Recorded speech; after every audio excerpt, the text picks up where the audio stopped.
একসময় আমরা ছিলাম বৃহত্তর ময়মনসিংহের আন্ডারে, কিন্তু এখন তো আমরা ঢাকা বিভাগ,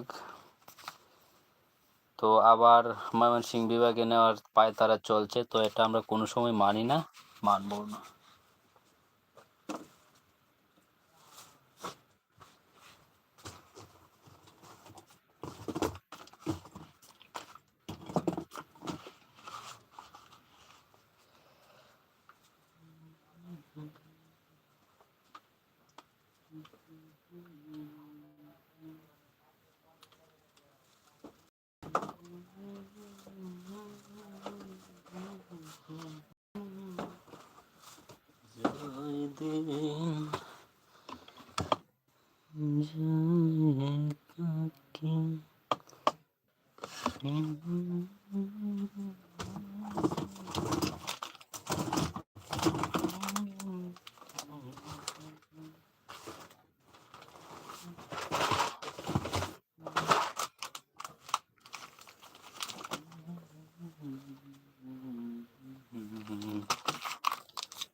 ঢাকা বিভাগে থাকলে কি সুবিধা, ময়মনসিংহ বিভাগে থাকলে কি অসুবিধা?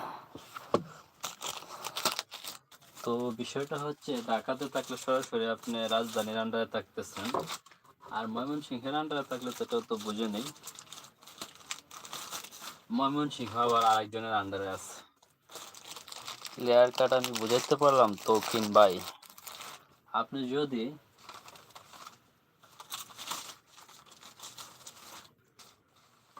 যদি রাজধানীর কোনো কাজে প্রয়োজন পড়ে, আপনাকে অবশ্যই রাজধানীতে যেতে হবে, ঠিক আছে? আর যদি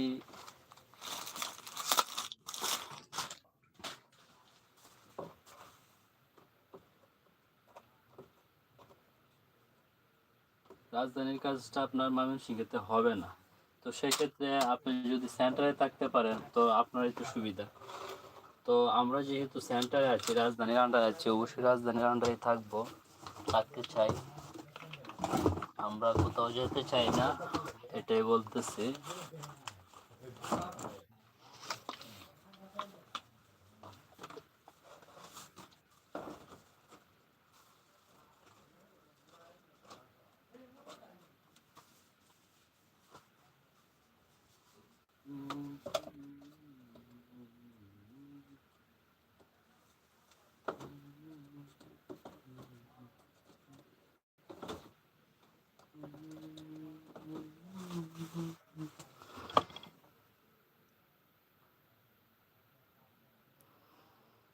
ময়মনসিংহ কার আন্ডার আছে? ময়মনসিংহ তো অবশ্যই ঢাকা, ঢাকা মানে রাজধানীর আন্ডার আছে। আমি ঢাকা বিভাগের আন্ডার আছে ওইটা বলতেছি না, রাজধানীর আন্ডার আছে ওইটা বলতেছি।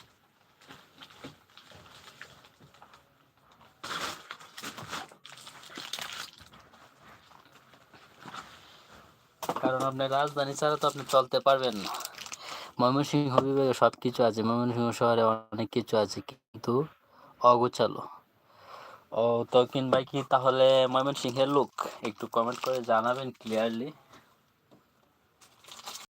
আমি যেটা বোঝাতে চাইতেছি সেটা হলো, আপনাকে শেষ তো অবশ্যই রাজধানীর, সারা বাংলাদেশের যত জেলা আছে তারা তো অবশ্যই রাজধানীর আন্ডারে। তো সেটার কথা আমি বলতেছি, ময়মনসিংহে সব আছে ঠিক আছে, কিন্তু দিন শেষে রাজধানীর আন্ডারে পুরো বাংলাদেশ, আমি এটাই বলতে চাইতেছি।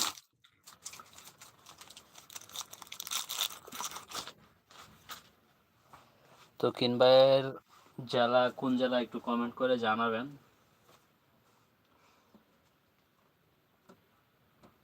আর ভাইকে অনেক অনেক ধন্যবাদ আপনার মূল্যবান সময় দেওয়ার জন্য।